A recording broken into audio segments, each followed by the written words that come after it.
The alarm screamed through the Terran Deep Space Monitoring Station like a dying animal.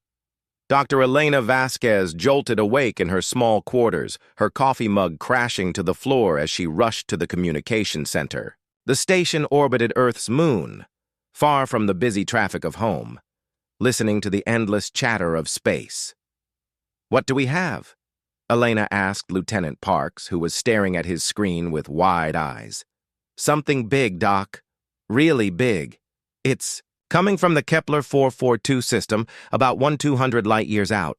The signal is unlike anything we've ever recorded." Elena pulled up the data on her workstation. The transmission was massive, complex, and clearly artificial. Mathematical sequences danced across her screen in patterns that made her heart race.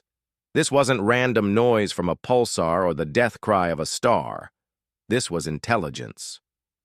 "How long has it been broadcasting?" she asked.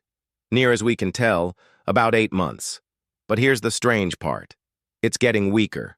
Like whatever is sending it is running out of power." Elena worked through the night, her fingers flying across the keyboard as she fed the signal through every translation program humanity had developed. The mathematics were elegant, desperate, and heartbreaking. Someone was screaming into the void, begging for help in the only universal language they knew. By morning, she had cracked the basic structure. The beings called themselves the Silethi.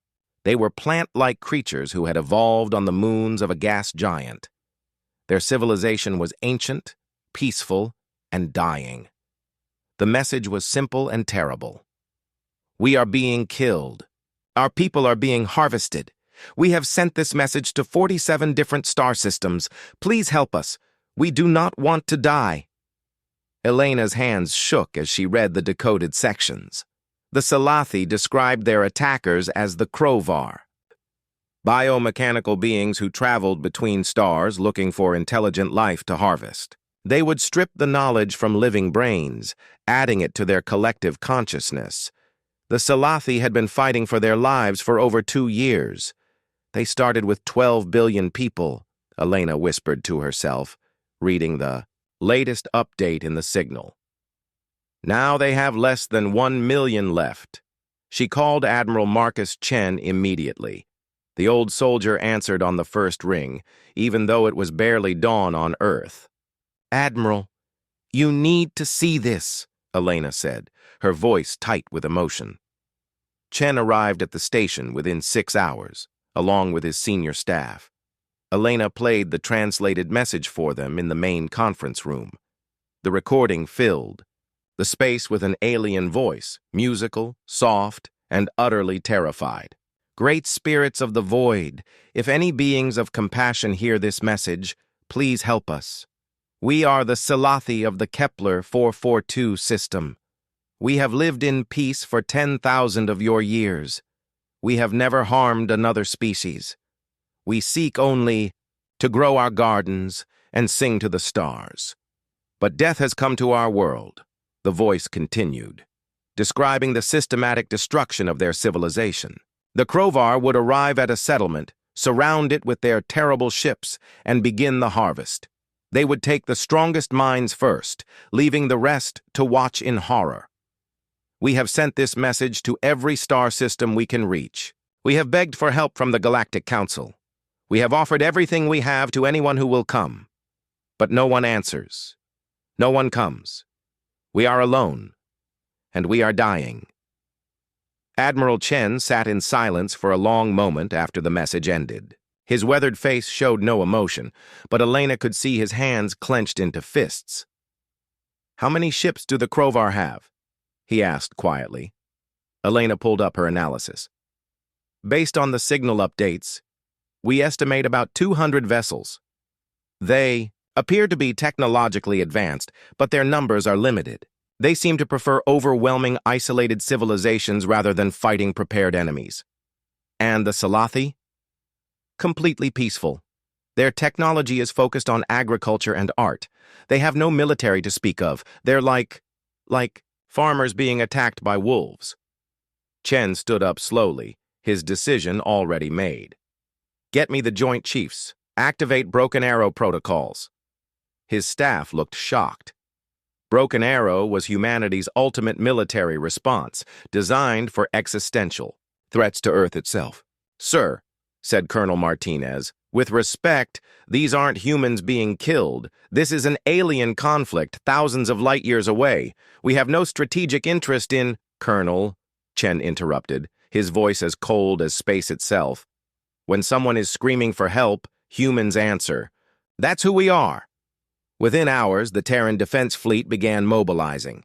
Every available warship was recalled to Earth orbit. Civilian shipyards started converting cargo vessels into military transports. Recruitment centers opened around the clock as volunteers lined up to join the rescue mission. Elena worked alongside the military planners, establishing communication protocols and gathering intelligence from the continuing Salathi broadcasts.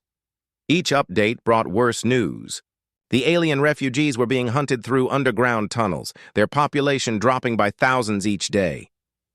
"They don't understand why we're coming," Elena reported to Admiral Chen. "I managed to send a basic message back to them. When I told them humans were preparing to help, they asked what we wanted in return." "What did you tell them?" "That we wanted nothing." They couldn't understand that answer. Chen nodded grimly. "Let's hope they live long enough to figure it out." The Krovar had been studying galactic civilization for centuries. They knew how most species responded to crisis. With caution, committee meetings, and political calculations, the strong helped the strong. The weak were left to die. It was the natural order of things, but they had never encountered humans before. Captain. Sarah Rodriguez stood on the bridge of her cargo hauler, watching technicians install military-grade weapons on her ship.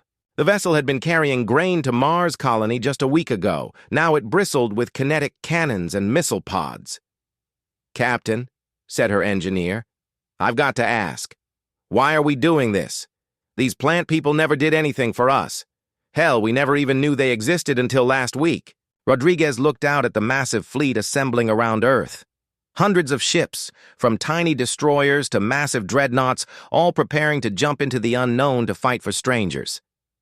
"Because they asked for help," she said simply, "and because no one else would come."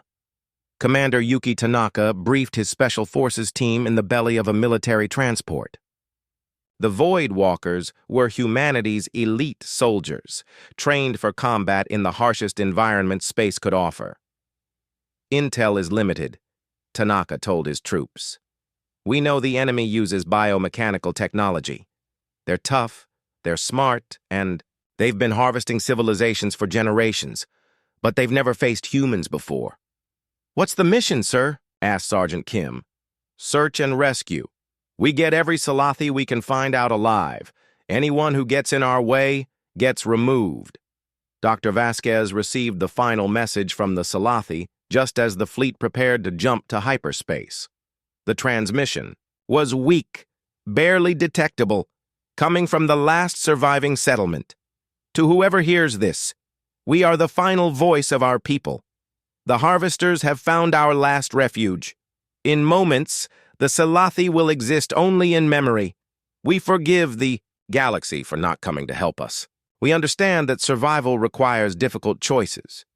We only ask that someone remember we were here, that we loved beauty and peace and the songs of growing things. Remember that we died hoping someone, somewhere, might have cared enough to—" The signal cut off abruptly. Admiral Chen received the report in silence. Then he opened a channel to the entire fleet. "All ships. This is Admiral Chen. We're too late to save their civilization. But we're not too late for justice. Jump in 60 seconds. No mercy for the harvesters. No quarter for those who prey on the innocent. Today, humanity goes to war." The fleet jumped into hyperspace, carrying with them the fury of an entire species that had heard someone scream into the darkness and decided to answer with warships. The Sol system had never seen anything like it. Every shipyard from Mercury to the asteroid belt worked around the clock, transforming peaceful vessels into instruments of war. Admiral Chen stood in the command center of the UES Retribution. watching the largest military mobilization in human history unfold before him. "Admiral, we have Captain Rodriguez on the line," announced Lieutenant Hayes. Rodriguez's face appeared on the main screen, dirt smudged across her cheek and exhaustion in her eyes. Behind her, technicians swarmed over her cargo hauler like angry bees. "Sir, the Lady Luck is nearly ready. We've mounted 4 MAC cannons on her cargo rails and loaded every missile pod we could fit. She's not pretty, but she'll fight." "How many civilian vessels have we converted?" Chen asked. 237 so far, sir. Grain haulers, mining ships, passenger liners, anything that can mount weapons and make the jump to hyperspace. The volunteers are incredible.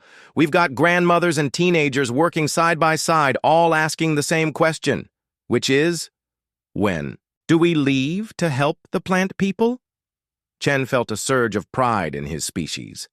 Across human space, the response had been immediate and overwhelming. When the news broke that an alien civilization was being exterminated, humans had reacted with typical directness. They grabbed their weapons and headed for the fight. Commander Yuki Tanaka supervised training exercises on Station Armstrong, pushing his Void Walkers through brutal simulations. The hangar bay echoed with the sound of magnetic boots on metal decking as his troops practiced zero-gravity combat. "Remember," Tanaka called out to his soldiers, "we're going in blind. We don't know the enemy's capabilities, their weapons, or their tactics. All we know is they've been harvesting peaceful civilizations for generations." Sergeant Kim raised her hand. "Commander, what if they try to negotiate? What if they offer to release their prisoners?" Tanaka's expression darkened. "Kim, these beings have been systematically murdering an entire species for 2 years. They've ignored every plea for mercy, every attempt at negotiation. As far as I'm concerned, they lost the right to talk when they started the genocide." The training continued, but Tanaka's words spread through the ranks. The enemy had made their choice when they decided to prey on the defenseless. Now they would face the consequences. Dr. Elena Vasquez worked in her laboratory, surrounded by screens showing alien mathematics and linguistic patterns. She had been trying to understand Krovar communications for days, intercepting their transmissions as they coordinated their final assault on the Salathi. The more she learned, the more horrified she became. The Krovar saw themselves as superior beings, evolved beyond the need for individual consciousness. They absorbed knowledge and memories from other species, adding their victims' experiences to a collective database. To them, murder was simply data collection. "They don't understand mercy," Elena reported to Admiral Chen during their daily briefing. "In their communications, they refer to other species as biological resources or information storage units. They've studied 43 different civilizations over the past 1,000 years. How many of those civilizations survived contact with them?" Chen asked. "None, sir. The Krovar have perfect records. They find a species, study it, harvest it, and move on. They've never encountered serious resistance." Chen nodded grimly. "That's because they've never met humans before." The Admiral's confidence wasn't misplaced. Military analysts had been studying the intercepted Krovar communications, and their findings were encouraging. The alien harvesters relied on psychological warfare and technological superiority to overwhelm their victims. They would arrive at a world, demonstrate their power, and wait for surrender. "They're not used to fighting," Colonel Martinez explained to the fleet commanders. "Every species they've encountered has either run or negotiated. The concept of immediate, overwhelming retaliation seems foreign to them." Captain Lisa Park commanded the UES Vengeance, a heavy dreadnought that served as the fleet's mobile command base. She studied the tactical reports with growing satisfaction. "So let me understand this," Park said to her tactical officer.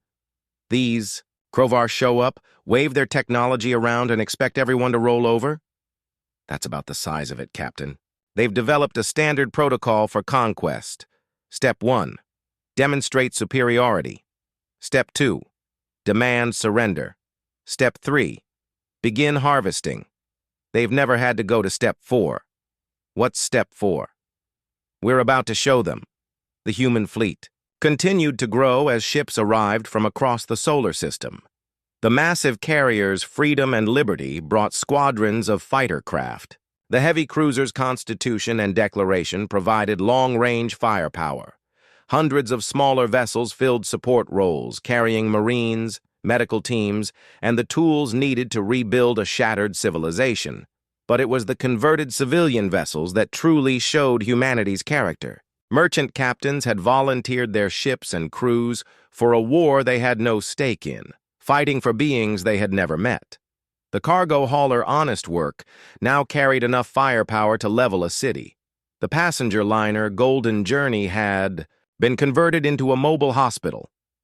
Commander Jake Morrison stood in the hangar bay of his converted mining ship, addressing his mixed crew of miners and Marines. "I know this is crazy," Morrison said. "6 months ago, we were pulling asteroids, apart for rare metals. Now we're heading into a war zone to fight aliens, but every single one of you volunteered for this mission. Why?" A grizzled old miner named Hanson spoke up. "Because it's the right thing to do, Skipper. Those plant folks asked for help, and nobody came. That ain't right." The sentiment echoed throughout the fleet. Humans from every walk of life had abandoned their normal routines to answer a cry for help from across the galaxy. It was unprecedented in galactic history. The Crovar intercepted some of the human military communications and shared them with their collective consciousness. The alien harvesters were puzzled by what they found. These humans seemed to have no logical reason for their actions. "The biological units from Sol 3 are mobilizing significant military assets," reported Crovar Unit 7 Alpha to the collective. "Analysis suggests they intend to interfere with the Salathi harvest operation." "What is their demanded price for non-interference?" asked the collective. "They have made no demands, Prime Consciousness. They appear to be acting without expectation of reward or territorial gain." The collective processed this information with difficulty. In their 1,000 years of experience, they had never encountered a species that would fight for others without seeking advantage. "Perhaps they wish to claim the Salathi as their own resource base," suggested Unit 12 Gamma. "Negative. Intelligence indicates the humans have made no territorial claims in the Kepler 442 system. Their communications suggest purely defensive intentions." The Crovar Collective struggled to understand human motivation. Their own species had evolved past individual consciousness, past the emotional responses that drove primitive behavior. The idea that an entire civilization would risk destruction to help strangers was beyond their comprehension. Dr. Vasquez managed to establish limited communication with a surviving Salathi settlement hidden in the underground caverns of Kepler 442c. The conversation was heartbreaking. "Human friend Elena," the alien voice whispered through the quantum communicator. "We detected your ships approaching our system. Are you truly coming to help us?" "Yes," Elena replied simply. "Our fleet will arrive soon." "But why?" "We have nothing to offer you. Our world is ruined, our people nearly extinct. What do you gain from helping us?" Elena struggled to find words that would translate properly. "We gain the knowledge that when someone was in trouble, humans came to help. That's enough." There was a long pause before the Salathi responded. "Your species is very strange, human friend. Elena, in all our transmissions to other worlds, no one asked what they could gain from helping us. They all asked what we could give them. What did you tell them? We offered everything we had. Our knowledge, our art, our technology. Some said it was not enough. Others said the risk was too great. All of them found reasons not to come." Elena felt a surge of anger at the galactic community that had turned its back on genocide. "We're not like them," she said firmly. "Humans don't leave people to die just because it's inconvenient to help." The final preparations were completed 72 hours after the first SOS signal had been decoded. Admiral Chen stood on the bridge of the Retribution, looking out at the assembled fleet. 847 warships hung in space around Earth, ready to jump into hyperspace. "Admiral," reported his communications officer, "all ships report ready for jump. Captains are requesting final orders." Chen opened a channel to the entire fleet. Thousands of humans listened as their commander spoke. "Officers and crew of the Liberation Fleet, in a few minutes we will jump to the Kepler 442 system. We are going there to stop a genocide. We are going there to rescue the survivors of a peaceful civilization. We are going there to show the galaxy that some things are more important than politics and profit." He paused, looking at the faces on his bridge crew. "The beings we're going to save don't look like us. They don't think like us. They have nothing to offer us in return for our help, but they asked for rescue and no one else would come. Today, we show the universe what it..." The human fleet dropped out of hyperspace at the edge of the Kepler 442 system and found themselves staring at hell. Admiral Chen stood on the bridge of the Retribution, his weathered face grim as the sensor reports flooded in. Where the Salathi had once built beautiful cities among the gas giants' rings, only debris fields remained. Massive orbital platforms that had housed millions of plant-like beings now tumbled through space as twisted metal and frozen atmosphere. "Tactical report," Chen ordered quietly. "Sir, we're detecting approximately 200 Krovar vessels scattered throughout the system.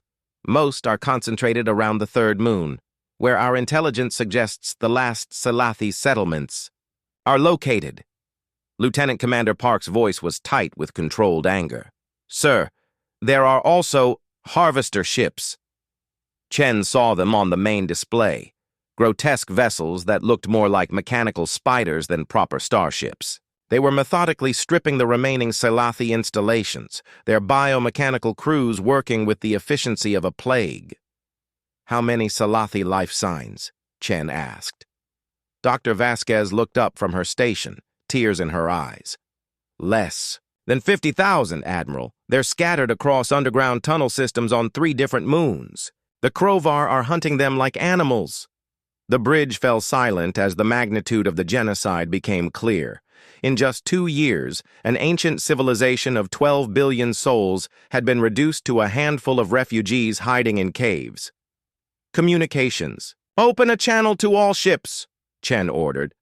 His voice carried the cold fury of an entire species. "All vessels, this is Admiral Chen. You see what we came here to stop. These creatures have murdered billions of peaceful beings for no reason other than their own twisted desires. Today that ends." Captain Sarah Rodriguez received the Admiral's transmission aboard her converted cargo hauler, the Lady Luck. Around her, civilian volunteers who had been hauling grain between planets just weeks ago now prepared for their first taste of combat. "You heard the Admiral," Rodriguez announced to her crew. "These monsters thought they could slaughter innocents without consequence. They're about to learn what happens when humans find out about genocide." The first wave of the human attack began. Without warning, Rodriguez led a squadron of converted civilian vessels straight into the heart of the Krovar formation. The alien harvesters had been expecting diplomatic contact, demands for negotiation, or at worst a limited skirmish with a few military vessels. Instead, they faced the unleashed wrath of an entire species. The Lady Luck's magnetic acceleration, cannons opened fire at maximum range, sending tungsten slugs streaking across space at a significant fraction of light speed.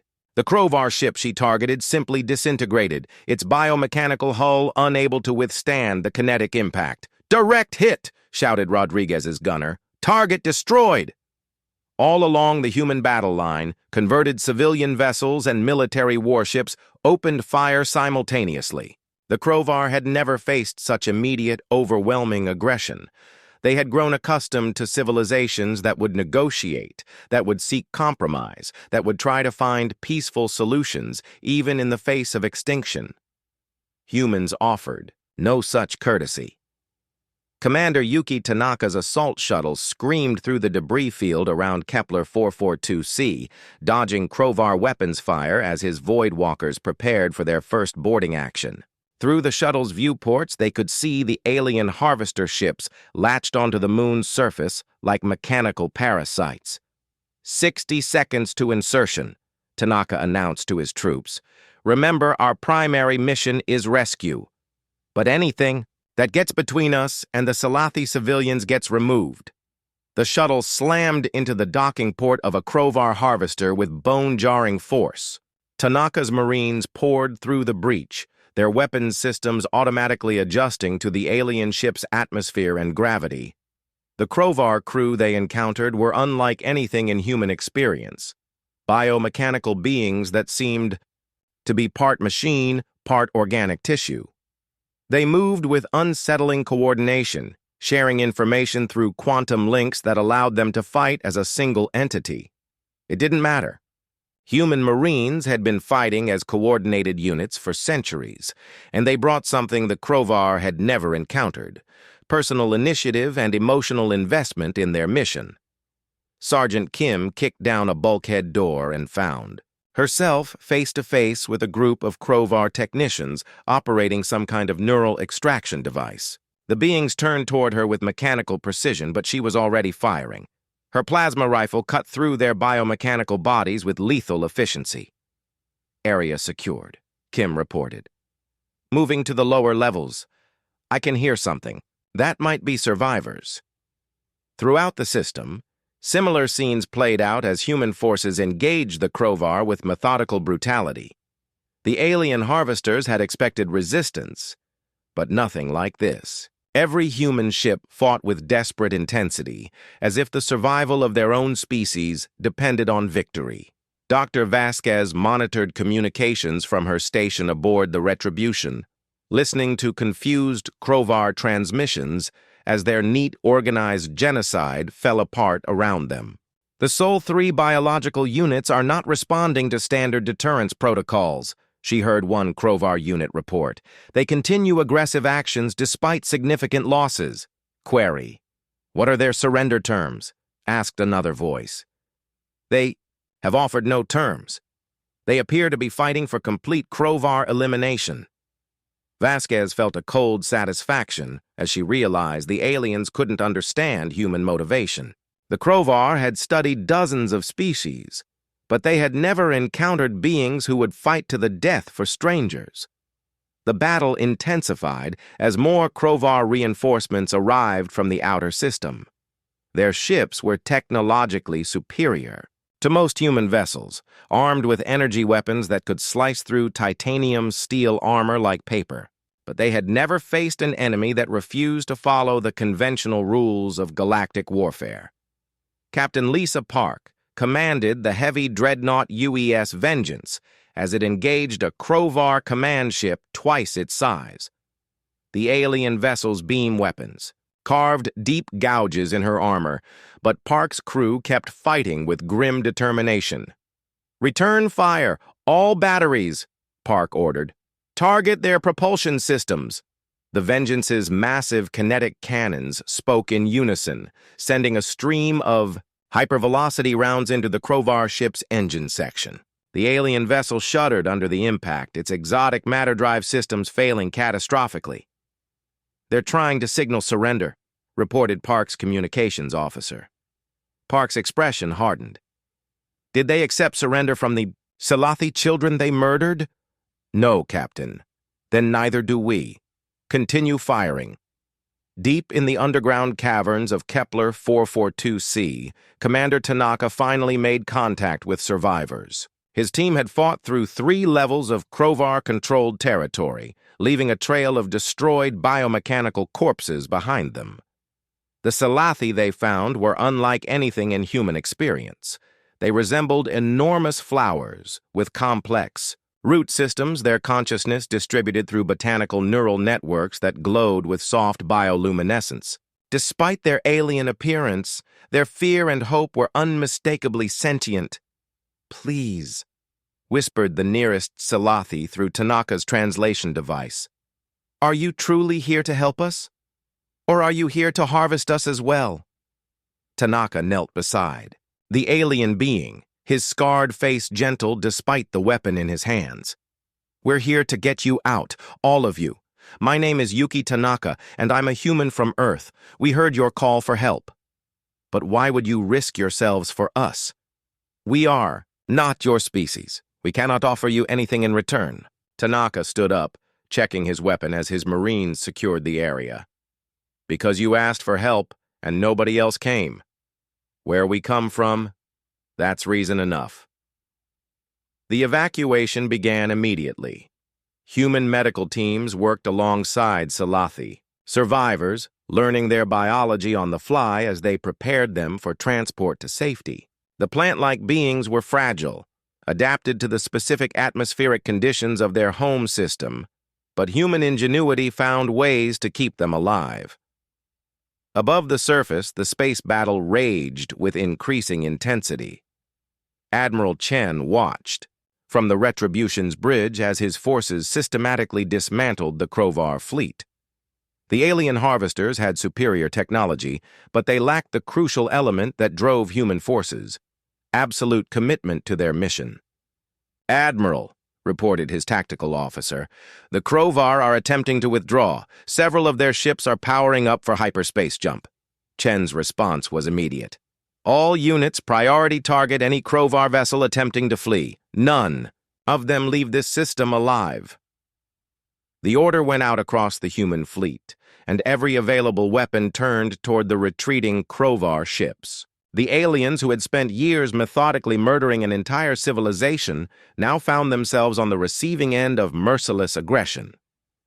Dr. Vasquez intercepted a final transmission from the Krovar. Collective consciousness as their last command ship prepared to jump to hyperspace. The message was confused, desperate, and ultimately futile. To the sole three biological entities, the transmission began, "We acknowledge your superior aggression, capabilities. The Krovar Collective is prepared to negotiate terms for cessation of hostilities. We offer territorial concessions, technological exchanges, and guaranteed The Krovar reinforcement fleet dropped out of hyperspace, expecting to find their harvesting operation proceeding smoothly. Instead, they discovered wreckage where their advanced ships had been and strange vessels broadcasting aggressive signals on all frequencies. Krovar Fleet Prime 7 Delta analyzed the tactical situation with mechanical precision. The biological entities from Sol 3 had deployed 847 vessels of unknown capability. More concerning was their apparent disregard for standard galactic combat protocols. "These humans do not follow accepted patterns of conflict," reported Subunit 23 Gamma to the collective consciousness. "They initiated hostilities without warning. They have refused all communication attempts. Their battle formation suggests they intend complete elimination of Krovar forces." Fleet Prime 7 Delta processed this information with growing alarm.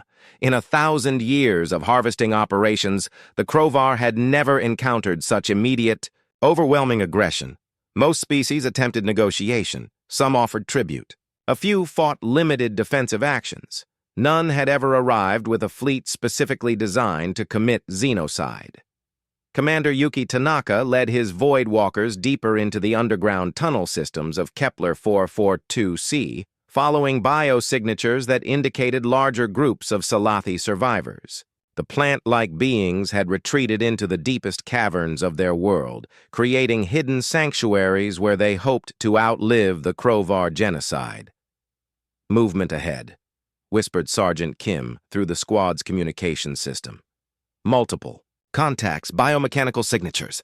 Tanaka raised his fist, bringing his team to a halt. Through the green-tinted darkness of his night vision system, he could see the distinctive silhouettes of Krovar hunters, bipedal figures that moved with unsettling coordination, their biomechanical limbs clicking against the stone walls.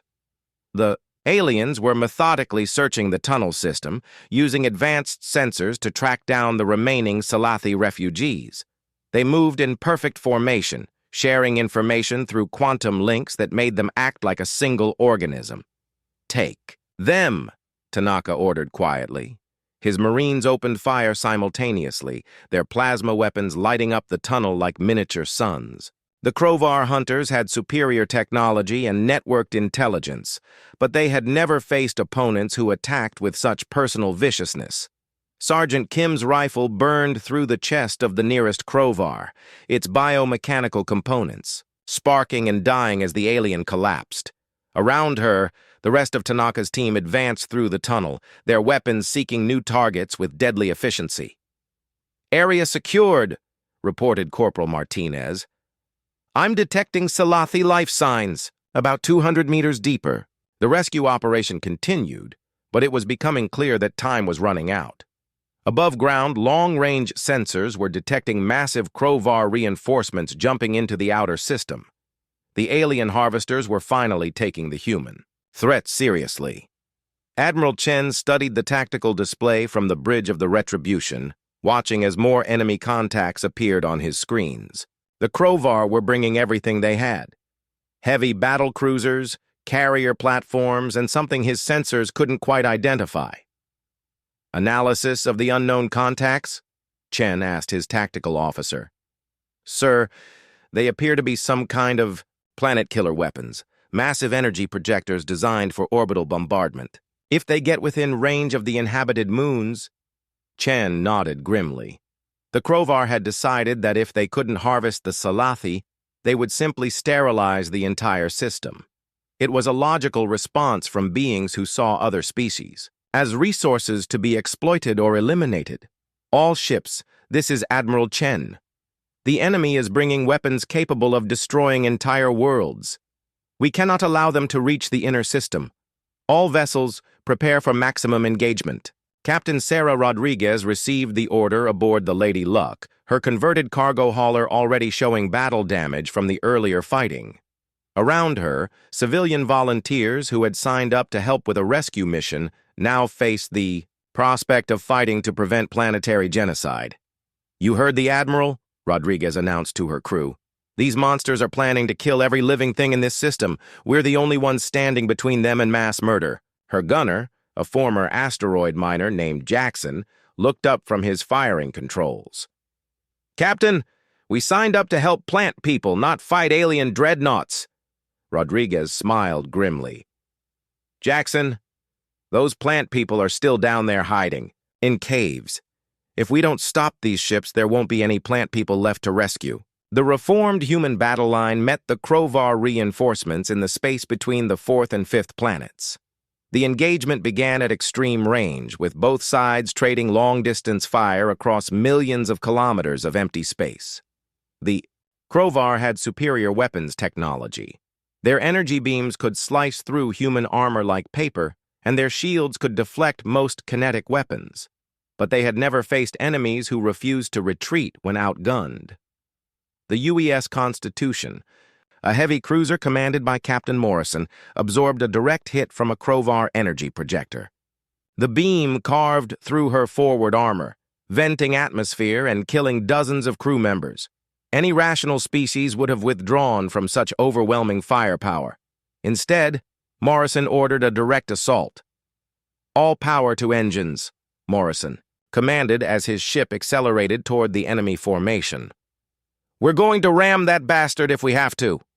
His crew responded with the desperate courage of beings who understood that retreat meant genocide for the innocents they had come to protect. The Constitution's remaining weapons continued firing even as Crovar energy beams turned her hull into molten slag. Similar scenes played out across the battle zone as human commanders made tactical decisions that defied all military logic. They accepted horrific casualties to close with enemy ships. They rammed alien vessels with their own damaged hulls. They continued fighting even when their weapons were destroyed and their life support was failing. The Crovar collective consciousness struggled to understand such behavior. These humans seemed to value the lives of alien strangers more than their own survival. It was beyond the comprehension of beings who had evolved past individual emotional responses. Dr. Elena Vasquez monitored communications from both sides. listening to the confusion in Krovar transmissions as their orderly battle plans fell apart. The aliens kept asking the same questions. What did the humans want? What was their price for withdrawal? What strategic goal justified such massive losses? The answers, when they came, only confused the Krovar further. "This is Captain Park of the UES Vengeance," came one transmission. "We want you to stop murdering innocent people. Our price for withdrawal is your complete extinction. Our strategic goal is making sure no one else dies today." The Krovar tried new tactics, attempting to split the human fleet by targeting civilian vessels. They assumed the humans would prioritize protecting their own non-combatants over alien refugees. They were wrong. When Krovar forces targeted the converted passenger liner Golden Journey, 3 human warships immediately moved to intercept. The UES Freedom, a massive carrier, positioned herself directly between the alien attackers and the hospital ship, absorbing devastating fire that should have been reserved for military targets. "Golden Journey, this is Captain Williams aboard the Freedom. Continue your rescue operations. We'll handle these murderers." The Freedom died protecting a ship full of alien refugees she had never met, her crew fighting until the last life support. System failed. But the hospital ship survived, carrying hundreds of Selathi survivors toward safety. Commander Tanaka's team finally reached the largest group of Selathi survivors, a community of nearly 3,000 plant-like beings who had been hiding in a vast underground cavern. The aliens had created a beautiful sanctuary in the depths of their world, with bioluminescent plants providing light and carefully tended gardens producing food. The Selathi elder who greeted them was ancient even by the standards of his long-lived species.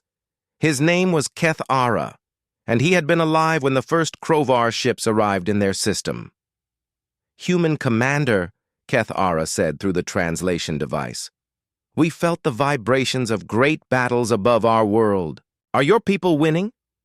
Tanaka checked his tactical display, watching as human casualties mounted in the space above them.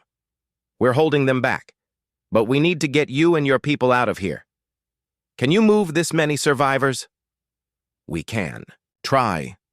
But, Commander, why are your people dying for us? We do not understand this sacrifice." Tanaka looked around the cavern at the thousands of Selathi who had survived genocide through sheer determination. They had maintained their culture, their art, their hope even in the face of extinction. "Because you deserve to live," he said simply. "Because your people are beautiful and peaceful, and the galaxy is better with you in it. Because the Krovar are wrong when they say might makes right."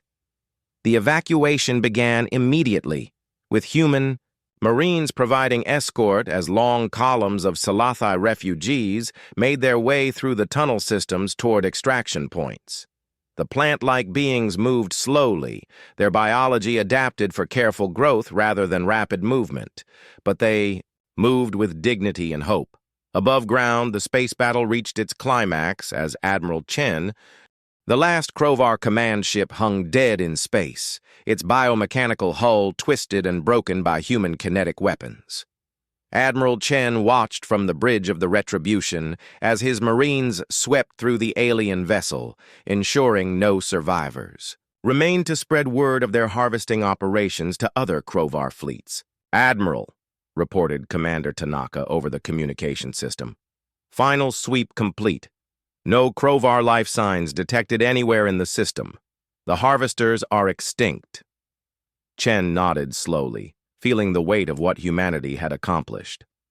In less than 72 hours, they had traveled across the galaxy and eliminated an entire species that had been committing genocide for generations. The moral implications would be debated for centuries, but Chen felt no doubt about their actions. "All ships, this is Admiral Chen. The primary mission is complete. The Krovar threat has been eliminated. Begin Phase 2 operations immediately." Phase 2 was rebuilding. Across the Kepler 442 system, human engineering ships moved into position around the shattered remains of Selathi civilization. Where the Crovar had left only ruins and debris fields, humans began the massive task of reconstruction. Dr. Elena Vasquez stood in the observation deck of the hospital ship Golden Journey, watching as human medical teams worked alongside Salathi, survivors. The plant-like beings were slowly recovering from their ordeal, their bioluminescent neural networks brightening as hope replaced despair. Kethara, the ancient Salathi elder, had become the unofficial leader of his surviving people. He approached Vasquez with the slow dignity of his species, his root-like appendages tapping softly against the deck. "Human friend Elena," he said through the translation device, "our people have been discussing your species. We find you very strange." Vasquez smiled. "Strange how? You came to our world with weapons of terrible destruction. You killed the harvesters without mercy. Yet now, you work day and night to heal our wounded and rebuild our cities. We do not understand how beings can be both so violent and so gentle. We're violent toward those who hurt innocent people," Vasquez explained. "We're gentle toward those who need help. It's not complicated." Kethara's translated voice carried a note of wonder. "For us, it is very complicated. We have never seen a species that could switch so completely between war and compassion. The Crovar were always cold. Other species we contacted were always distant. But humans seem to feel everything very strongly." The conversation was interrupted by an urgent communication from the bridge. Captain Williams's voice echoed through the ship's communication system. "All senior staff to the bridge immediately. We're receiving transmissions from multiple galactic civilizations. They want to know what happened here." Vasquez hurried to the bridge, where she found chaos. Communication stations were overloaded with incoming messages from across the galaxy, the same species that had ignored the Salathi's desperate pleas for help were now very interested in the sudden silence from the Crovar. "What are they saying?" Admiral Chen asked over the communication link. Lieutenant Hayes, the communications officer, looked overwhelmed. "Sir, we're getting messages from 43 different civilizations. The Altarian Council wants to know if we've claimed this system as human territory. The Vegan Republic is asking about our territorial expansion plans. The Centauri Alliance is demanding we explain our military actions in neutral space." Chen's expression darkened. "Do any of them mention the genocide that was taking place here?" "No, sir. They seem more concerned about the geopolitical implications of our intervention." Admiral Chen opened a channel to the entire human fleet. "All ships, prepare to broadcast on all galactic frequencies. It's time to send a message." The transmission that followed would be recorded in the archives of every major civilization in the galaxy. Admiral Chen's voice carried the cold fury of a species that had seen too much suffering and decided to do something about it. "This is Admiral Marcus Chen of the Terran Defense Fleet, broadcasting from the Kepler 4-42 system. For the past 2 years, this system has been the site of systematic genocide committed by the species known as the Crovar. 12 billion innocent beings were murdered while the galactic community watched and did nothing." He paused, letting the accusation sink in across dozens of worlds. The Salathi sent distress calls to 47 different star systems. They begged for help. They offered everything they had in exchange for rescue. Every single one of you found reasons not to come. You were too busy, too cautious, too concerned with your own interests to save an entire civilization from extinction. The transmission continued, broadcast on frequencies that would reach every corner of known space. Today, humanity answered that call for help. We brought 847 warships to this system. We fought the Crovar fleet to total destruction. We rescued 47,000 Salathi survivors and began rebuilding their civilization. We did this not for profit, not for territory, not for political advantage. We did it because it was right." Captain Sarah Rodriguez listened to the Admiral's words from the bridge of the Lady Luck, her converted cargo hauler now serving as a mobile construction platform. Around her, human engineers worked to install atmospheric processors on the Salathi home moon, beginning the long process of making their world habitable again. The Krovar are extinct, Chen's voice continued. Their harvesting ships are destroyed. Their crews are dead. Any other species that preys upon the defenseless will meet the same fate. This is not a threat. This is a promise. The reaction across the galaxy was immediate and dramatic. The Altarian Council called an emergency session to discuss the human problem. The Vegan Republic began increasing their military budget. The Centauri Alliance started drawing up containment strategies for this new aggressive species from Sol. But there were other reactions as well. On a dozen worlds, oppressed, populations looked up at the stars and wondered if help might actually come if they called for it. Peaceful species that had lived in fear of their aggressive neighbors began to hope that the galaxy might be becoming a safer place. Commander Tanaka supervised the construction of new Salathi settlements, working alongside the plant-like beings, to create cities that honored their unique culture and biology. The aliens had given up hope of rebuilding their civilization, but human determination was infectious. "Commander," said one of the younger Salathi, a being whose name translated roughly as morning bloom, "will your people stay to protect us? What if other harvesters come?" Tanaka looked up at the human ships in orbit, their hulls still bearing the scars of battle. "We'll stay as long as you need us. And if other harvesters come, they'll discover what happened to the Krovar." The reconstruction effort continued for months. Human engineers worked around the clock to rebuild Salathi infrastructure, while doctors learned alien biology to treat their patients. Human teachers helped Salathi children who had hidden in caves for years to rediscover their culture and heritage. But the most important work was being done by Dr. Vasquez and her linguistic team. They were helping the Salathi compile a complete record of their civilization, their art, their music, their philosophy, their science. Everything the Krovar had tried to destroy was being preserved and documented. "We were wrong about your species," Cathara told Vasquez during one of their regular conversations. "We thought all beings were either predators or prey. We never imagined there could be protectors." Vasquez looked out at the busy construction sites where humans and Salathi worked side by side. "We're not special," she said. "We just believe that intelligence is precious no matter what form it takes. When someone is in trouble, you help them. When someone is trying to commit murder, you stop them. It's basic morality. Other species in the galaxy do not seem to share this morality," Cathara observed. "Then maybe it's time they learned." 6 months after the battle, the first delegation from the Galactic Council arrived in the Kepler 442 system. They came in a massive diplomatic ship, flying the flags of 17 different civilizations and carrying trade agreements, territorial recognition documents, and formal protests about human military actions. Admiral Chen met them in the rebuilt Salathi capital, a beautiful city of living buildings that grew from carefully tended gardens. The human admiral wore his dress uniform, but he was flanked by Salathi leaders whose very presence spoke to the success of the reconstruction effort. Ambassador Veltar of the Altarian Council was a reptilian being with scales that shifted color, based on his emotional state. Currently, they were displaying the deep blue of diplomatic concern.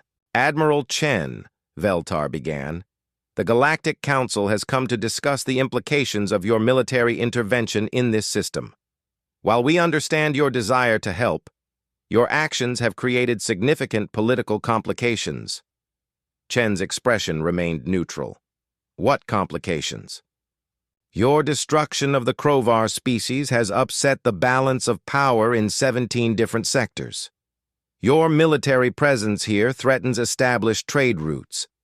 Your refusal to seek council approval for military action sets a dangerous precedent." Cathara stepped forward, his bioluminescent patterns pulsing with gentle authority. "Ambassador Veltar, may I ask where the Galactic Council was when my people were screaming for help?